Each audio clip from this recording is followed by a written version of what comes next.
Seterusnya adalah berkaitan dengan sekolah dalam kawasan PKP. Saya akan pergi satu persatu. Ya. Pertama adalah sekolah dalam kawasan PKP. Untuk sekolah dalam kawasan PKP, hanya murid yang akan menduduki peperiksaan, iaitu SPM, SVM, SKM, termasuk untuk murid berkeperluan khas, STPM, STAM, DVM dan juga peperiksaan antarabangsa yang setara. Jelas bahawa untuk negeri-negeri PKP yang akan ke sekolah hanyalah murid-murid dalam kategori tersebut. Bagaimanakah dengan murid-murid yang lain? Untuk murid-murid yang lain di sekolah rendah, jika kita lihat, mereka akan melaksanakan pembelajaran di rumah. Semua murid sekolah rendah di negeri PKP akan melaksanakan pembelajaran di rumah. Bagaimana pula dengan murid sekolah menengah?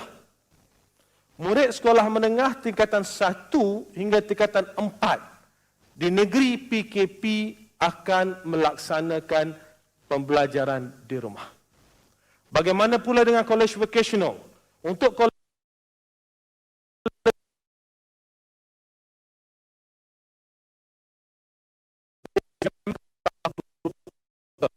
murid semester 2 SVM dan DVM tahun 2020 akan melaksanakan pembelajaran di rumah. Jadi saya ingin memberi penjelasan sekali lagi bahawa untuk negeri-negeri yang terlibat dengan PKP tadi, hanya murid kelas peperiksaan yang akan ke sekolah. Seterusnya, bagaimana pula?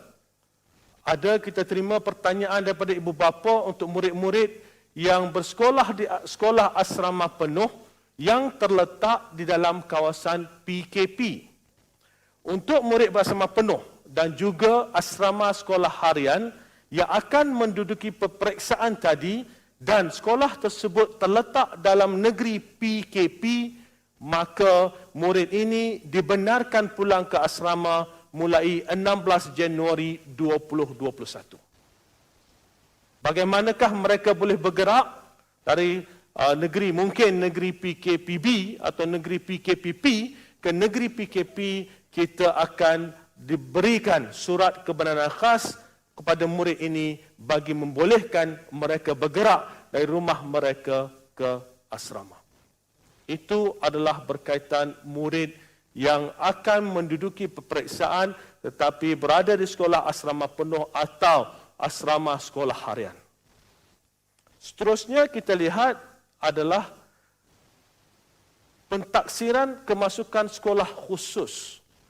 Sebelum dilaksanakan PKPB sebelum ini, yang diumumkan hampir seluruh negara sebelum ini, pentaksiran sekolah khusus telah dimulakan. Ada sebahagian murid tahun 6 2020 telah menduduki pentaksiran sekolah khusus ini. Ada sebahagian lagi yang masih belum menduduki pentaksiran sekolah khusus, termasuklah yang akan memasuki tingkatan 4 tahun 2021. Jadi, untuk murid yang telah mendaftar dan masih belum menduduki pentaksiran khusus, untuk yang tingkatan 1, pentaksiran ini akan diadakan antara 20 hingga 29 Januari 2021, dan untuk tingkatan 4 akan diadakan antara 15 hingga 25 Februari 2021. Bagaimanakah mereka boleh bergerak sekiranya mereka berada dalam negeri PKP ataupun di luar negeri PKP, ingin ke negeri PKP? Dalam kes ini sama juga kita akan sediakan surat kebenaran bagi membolehkan calon-calon merentas negeri atau daerah untuk menduduki pentaksiran tersebut.